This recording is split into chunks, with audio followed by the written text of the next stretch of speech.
అమ్మ 9 నెలలు మోస్తే నాన్న 25 ఏళ్ళు. రెండూ సమానమే అయినా నాన్న ఎందుకో వెనకబడ్డాడు. ఇంట్లో జీతం తీసుకోకుండా అమ్మ, తన జీతం అంతా ఇంటికే ఖర్చు పెడుతూ నాన్న, ఇద్దరి శ్రమ సమానమే అయినా అమ్మ కంటే నాన్న ఎందుకో వెనకబడ్డాడు.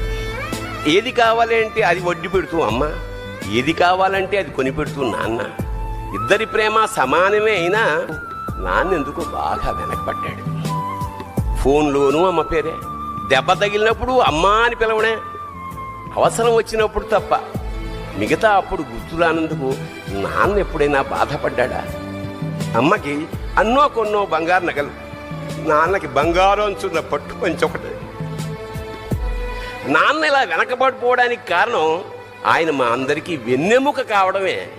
వెన్నెముక వెనక ఉండబట్టే కదా దన్నుగా నిలబడగలుగుతున్నాం. ఇదేనేమో నాన్న వెనకబడిపోవడానికి కారణం.